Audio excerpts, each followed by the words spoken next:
Yeah. Here we go. Let's do a little clink instead.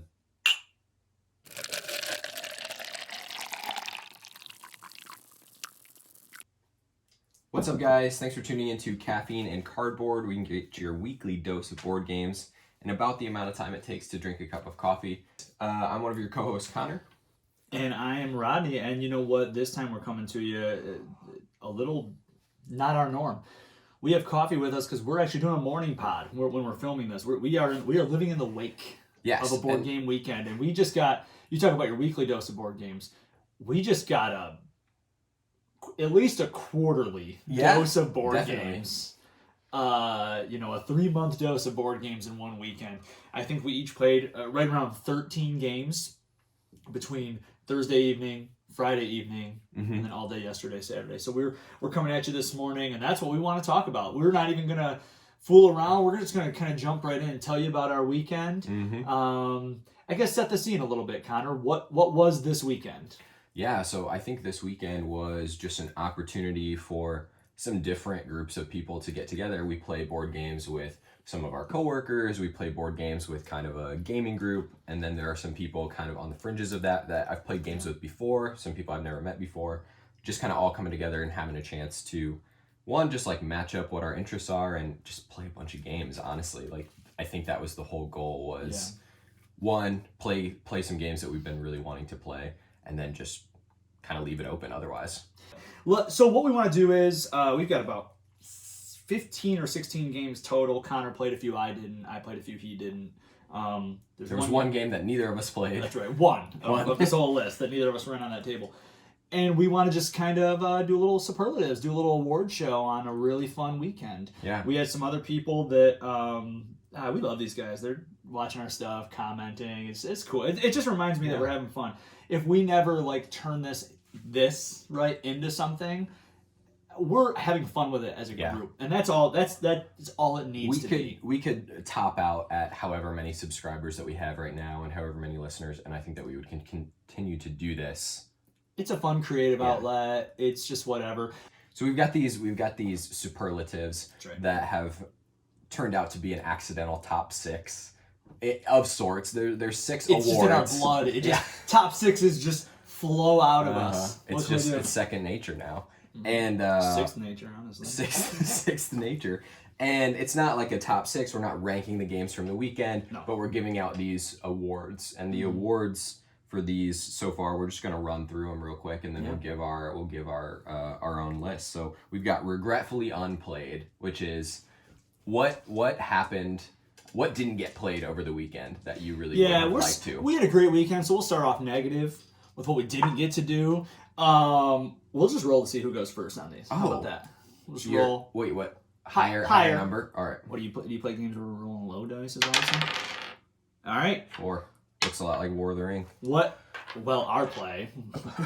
Wink. We'll get there. You'll hear about that.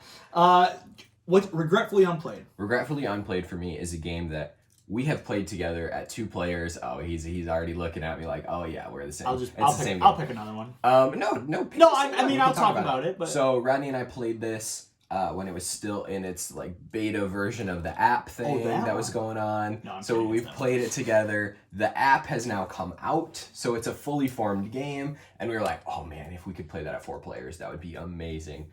And it's my father's work. Yeah, I found out. I think Barry or someone shared on Thursday, like, oh, I heard that the app's out, and he legitimately ran upstairs and then bellowed from the 2nd floor, like, let's go. Yeah, let us go. So we like to put Easter eggs in for our inside jokes at work sometimes, So let us go. 5 points to whoever comes to work and tells us they watch this or listen to this. Yeah, that is the one that came to mind. It's funny, a game that got played, but I'm just really itching to get it on the table for myself is Calico. Much different vibes, right? A little kitty on a quilt versus, mad scientist, dismembering bodies and, exhuming. Yeah. Love it. But I just knew there could have been some people. It's not it's not complex, right? There's some stuff going on Yeah. there, but it's not the heaviest, deepest game in the world. And I think the theme and the narrative, I would have loved to have played it with Joel. I would have loved to have played it with maybe Andy last night. These are guys who, when we bust out a big, heavy one, they're like, doesn't seem worth it. We get it. That's not it. Right. We get it. We talked about that recently. Why would anyone play hard games? But that's one that, whether it stretched them or not, I know those guys, they could have gotten into the character and the theme and the fun of it. So yeah, I think the amount of stuff, like the box is enormous, and that might be the biggest barriers. Like you look at that box and you're like, whoa. Yeah. But you open it up and you're actually looking at what it is, and it's not that complicated. And the narrative part of it, I think, could really get more people into the game.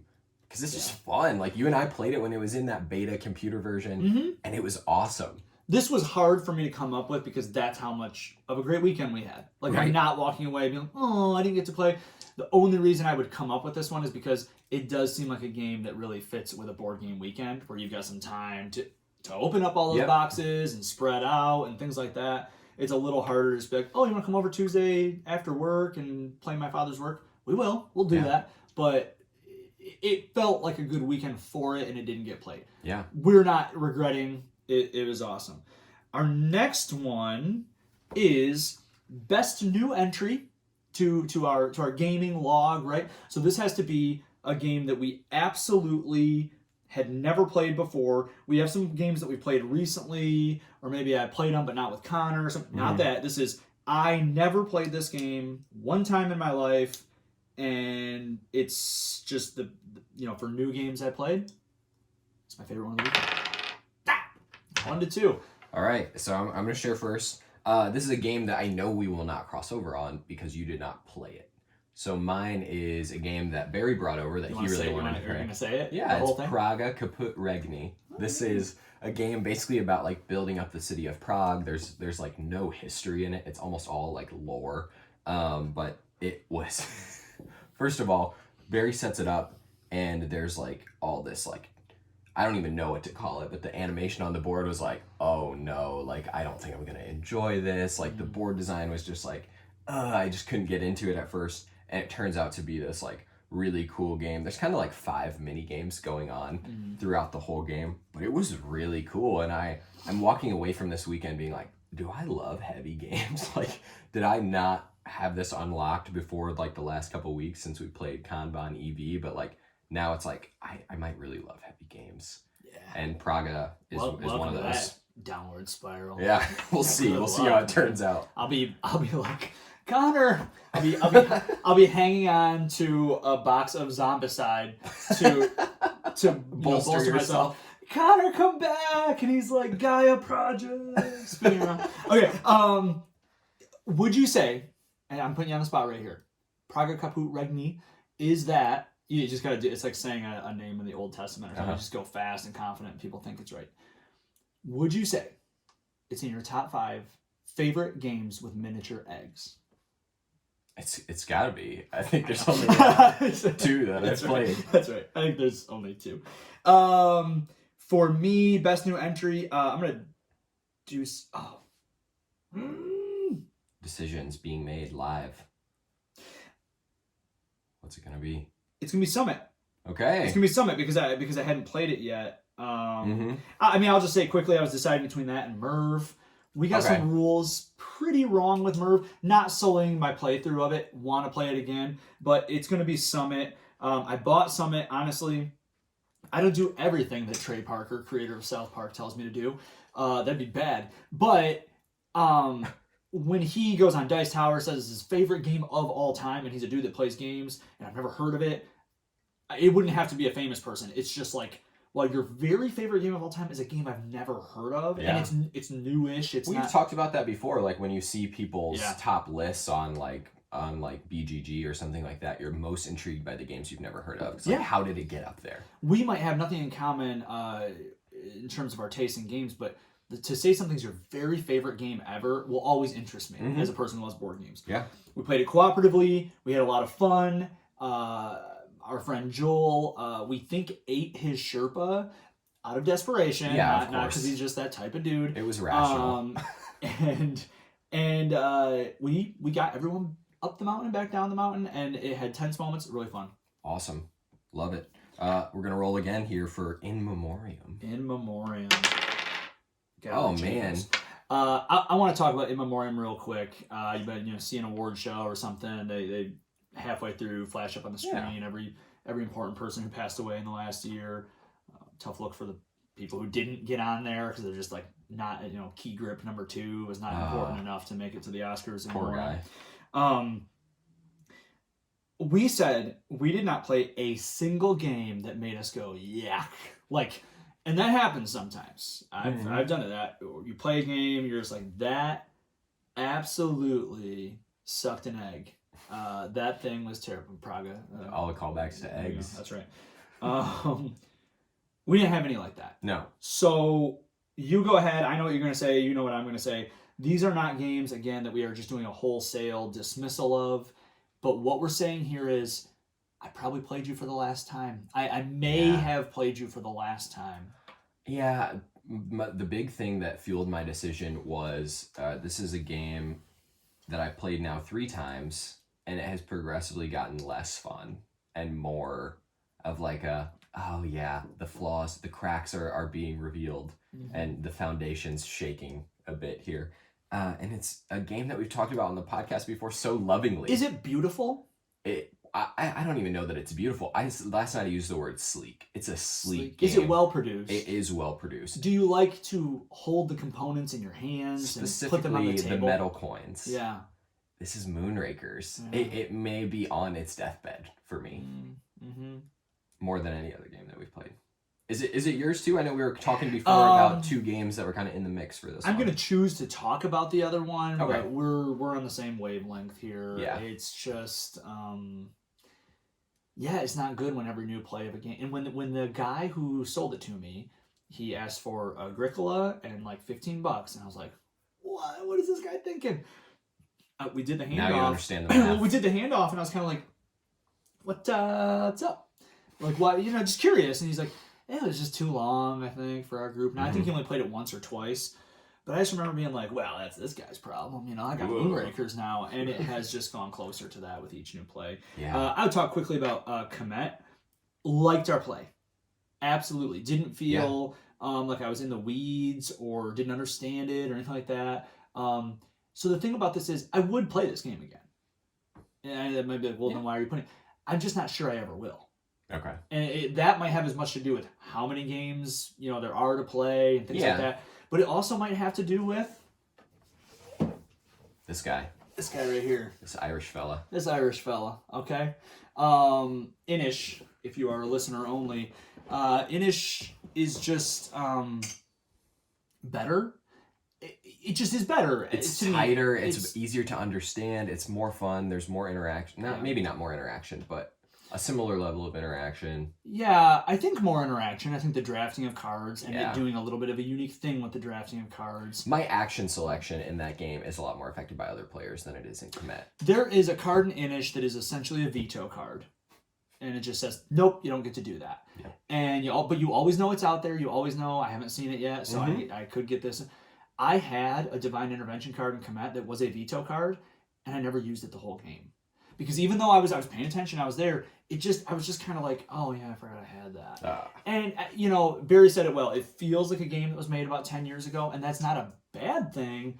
Mm-hmm. It just, Inish feels more up to date, more bang for your buck, and probably for a shorter amount of time. Yeah, and if you're not familiar, Inish and Komet are kind of in this trilogy of games together that are meant to be kind of connected and very similar. And so if you're trying to decide between those two, I think Inish would be our recommendation over Komet. Yeah, I've got just a little sip left there. I like Komet more than Cyclades. Okay, I haven't played Cyclades. I would play Komet again, and I think I would enjoy my second play more, and that's what made the decision for me. Is like, I would actually look forward to another game of Komet. I don't think that I would look forward to another game of Moonrakers. That's good. Sadly. Nope. That's what we're talking about here. All right, roll it up. What do we have next? Yeah, Funnerest. Most fun game played over the weekend. Oh, a tie. I'm going to yield to you. Wow. I love pity. I do enjoy pity. This one was really tough for me. I was going to say Summit, but since I already acknowledged Summit, I think... yeah, it's almost a little bit obvious. I gotta say 2 Rooms and a Boom. Okay. It was what we kind of finished the weekend off with. Yeah. We had about 10 guys, but then a couple had to take off. So by the time we got to playing it, we had 8 guys.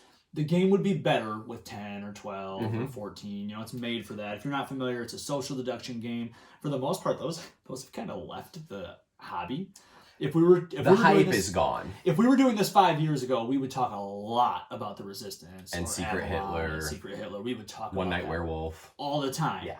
We never talk about it, right? No. But it was kind of nice to dust off that muscle again, right? That's not a phrase. You don't dust off muscles, but it was nice to get into that sort of like, I got a secret, nobody else knows. Who do I want to share it with? What am I gathering from your facial expressions or your tone or da-da-da? It was fun. 2 Rooms and a Boom takes 2 rooms, so we were using my whole house, you know, the upper and lower levels.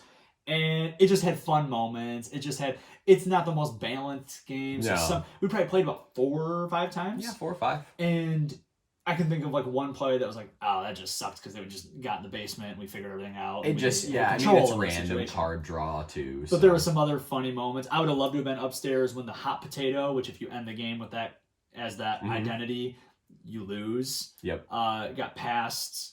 But then I got past it with the president. So I had the hot potato, but now I'm the president, and there's the bomber, and we both lost. So it's just fun. It got us looking at each other, talking to each other, engaging. So that's it for me. I had a fun time playing 2 Rooms and a Boom. I would love to play it again with a lot more people. Yes. But 8 was good. There were some cool, fun moments. I think that's what social deduction is kind of pandering for. Is just like those big, like, whoa. Yep. Mine though is going to be a game by Vlada. And it's a game that's kind of older. What? Maybe 7 years old, 8 years old, maybe more than that even. I think it's already had like an anniversary edition. So I don't know. So maybe 10 years old even. Yeah. It's Galaxy Trucker. It was just straight up fun. Like some of the mechanics in that game, like real time, and there's some dice rolling, and there's some random events that are happening.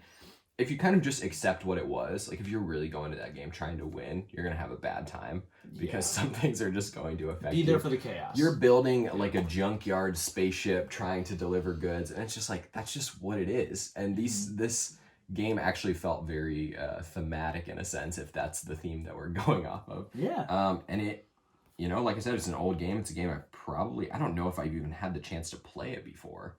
But Jake brought it, and 4 of us played it, and it was a great time, and there were some really funny, cool moments. I liked it a lot.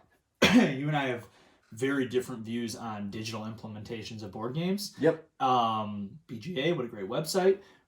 But I don't want to say that I would just love every game being digitally implemented. There is an app version of that game, and to me, I guess I could see a little bit. It almost has a video game quality to it. Like, let me hurry up and I think that's stupid. I think that game has to be played around a table, experienced with the real time and everybody and the people next to you, and it's kind of a social game. Like it really is. I think catering to these funny moments where like an asteroid comes and hits a specific part of your ship, and now all of a sudden your ship is in 2 halves, and you have to choose like which half is getting slid off the board. Yeah, it's just fun. It is. That's super cool. All right. Rolling it up for most memorable. Hey, I'm on a hot streak now. Most memorable. That's what it is. That's what it sounds like. But what we're talking about here is when we look back and we're months removed or even years removed, because I'm years removed from my other board game weekends I've done. But I can remember some of those plays like really vividly. Yeah. Ask Barry about his play of Wingspan and Star Wars Imperial Assault, and he will be able to tell you about them, though he won't want to talk about them. Yeah. So for good and for bad, I could probably name most of the games we played on those weekends, even though it was like 3 years ago. I could just start rattling off. Yep, played Blood Rage. Yep, we played it. So there's memories attached to these experiences, right? So which game is going to kind of live in your head as an experience, and it's War of the Ring. Yeah, that's the same for me. It's War of the Ring. It was awesome. Like it was just so fun, and the fact that it lasted, total investment wise, I think we spent probably about 6.5 hours between Rodney reading the rule book on our drive to Lansing on Friday. Oh, definitely. And Yeah. setting up and pre-game sort of rule polishing, I guess. Yeah. And then actually playing. Actual play was probably like 4 hours. Yeah. And I never felt like it was too long.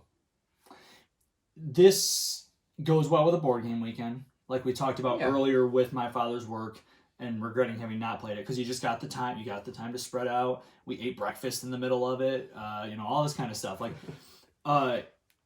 if I tell you that a game lasted 5 hours, that we had to look in the rule book multiple times. We had to look up rules on game forums. You would say, I'm so sorry that happened to you. And instead we were like, and at the end of it all, the win took place. And this is not simply because Dumbo, that's me pointing at myself here, this guy. Oh, it's the dwarves, man. It's the dwarves' fault. Stupid just dwarves. Left one victory point city completely unguarded. And Dumbo number 2 just said, hey, I can just walk in there, right? And the answer was... Yeah, it was a little bit like this, or like kind of like looking around like... That's right. What? After all this war and violence and bloodshed, I have Sam, Frodo, and Gollum 2 steps away, or I guess 3 steps away from... Dropping the plunking ring that jewelry in that hot boy. Sorry. And referring to a volcano. Yeah. And how did it all end? How did 5 hours end? So I can just go here with this action? Yes. Mm-hmm. I think I will. Okay. Tough. If I tell you all of that, you're going to say you must have hated that. We loved it. We loved that experience. I want to play it again. Yeah. All of the above. I would legitimately, like, a free Saturday for the both of us.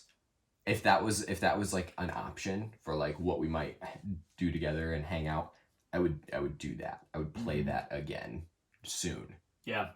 It was awesome. It was so fun.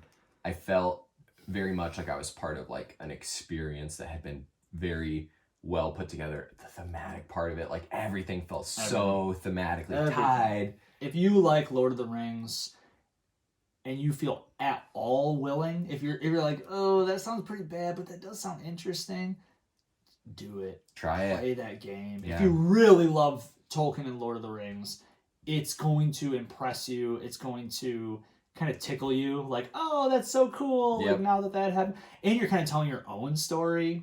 And that's fun. It's great. Love Super it. Cool. Last one here. Well, coming up on Best in Show. Ooh. Let's go, man. If only I was rolling these this time yesterday. Maybe the free people have a different experience. Best in Show is what it sounds like. What is just the best game that we played over the course of this weekend? Like, what are some considerations that might go into this for you? It's going to be very subjective. You're still talking about what you like in a game. But I am leaning more towards walking away from it and just, the question you're asking would be better answered by specifics, and I'm going to give you general vague thoughts. It's just good. I just play that, and I'm just like, oh, you are a good game. And I probably want to play you again. And also, you might creep into my top 10. Because when we talk about our top 6s, I'd have to go back. I don't think we played any games that were already in our top 6. No. Looking at this. So, maybe that's just it. Are you a game that might threaten, for me, Wingspan, Marvel Champions, things like that? And comparing games, like, I'm going to tell you right now, the game I'm going to say is a better game than some of those in my top 6, but it also might be a game I even like more. Like, those two distinctions. Yeah. Any other questions? Are you I think I know what it is. I know what mine is. I think we're crossing over. All right. Go ahead. Kanban EV. Yeah. Kanban EV. So a game that we played, well, Rodney watched get played, which is a whole other thing, and then played less than a week later. And then the next day, on previously mentioned car ride to Lansing, we just talked about it for like 20 or 25 minutes. And it was like, wow, this game is good enough for us to invest 2 nights of the same week and then continue to talk about it afterwards. Like, whoa. Well, it's something. That's mine too, Kanban EV, for sure. I've spent more time thinking about, processing Kanban EV than I have talking about the most recent Marvel film that came out. And I love Marvel and stuff. I've talked about it a little bit. I've spent more time talking about that in recent weeks than I have about like I love basketball. My favorite basketball team got a draft pick that Jaden Ivey, I think is going to be amazing for the future. And a steal of a draft pick too. In Jalen Duren. Yeah. I spent more time in that car ride talking about Kanban EV than some of these other interests in my life that I think are really, really, really cool things to talk about for me and my interest. It's living in my head right now. Last night at 11:50, something like that, we were telling someone else about our play of Kanban, and we said, this is an important distinction, if it were set up, we'd play it right now. Yeah. After this big long game of board games, we didn't play another game at this point. So, lucky number 14 would have been Kanban if it had just magically been ready to go on the table, even though it was almost midnight. I don't think I could boot anything out. My top 6 is not a heavy, except for Tigers and Euphrates, the heaviest game of all time. More Easter eggs. Amazing game. Super cool. I don't have more to say about it, to be honest. I mean, I have more to say about it, but it would just be redundancies and things we've already talked about. You don't have any speech bubbles left. Right. That's you didn't plan ahead, Just quick honorable mentions. Throw out a game or 4 that you're just like, played this too, didn't hit on any of these, but... We played a bunch of 2-player games that might all live in my honorable mention. We've talked before about Kiro, which is like this real-time dice rolling game that I really like, and Rodney had not played before. That would go on an honorable mention list. Hive, a little abstract, chess-killing, bug-themed game. And then, but the actual honorable mention, I'm going to give it to Zerts. I really like this set of 5 games that you've got going now, these abstracts, and I'm starting to really, really enjoy them. So Zerts is going to be like my official honorable mention. Yeah, if you're not familiar with the GIF project, GIF, Ginch, Zerts, Star, and Devon. And I know what you're saying, those are not words. I don't really understand where those titles come from either, but these are all, think of chess, think of checkers, think of Go, this idea of a 1v1, completely abstract, no theme whatsoever, but just kind of outmaneuvering your opponent, and they've been really fun. Hive, I'm going to throw out Babylonia, not just because, winning is fun. I'm going to be honest with you. Like, winning a game, right, is fun. It's part of the consideration. What we're saying is it's not the only. Being able to see what you meant to do actually happen is just a gratifying. It's not even about, oh yeah, I beat you. It's just a gratifying experience. It would be like, I would imagine, someone who's artistic having an image in their head of what a painting or a drawing is going to look like, and then they get done and they go, oh, I actually did what was in my head. And that's how I felt with my play of Babylonia, my second play. First with 4 players, though, it is better with 4 players, I think. Just that cluster of everyone getting in each other's way. Hive as well was a big one. I already mentioned Merv, but I would like to play that again. And Praga, I'd be interested in Praga with the way you're talking about it. An honorable mention that you haven't played. Interesting. Well, and another one, Calico. I want to play Calico really bad because I think it'd be one that my wife and other people in my life would enjoy. But I missed out on that. Well, I mean, there you have it, man. What a weekend. What a fun time. Yeah. Got a free top 6 out of it. Didn't even know we were going to get it. And I'm looking forward to the next one already.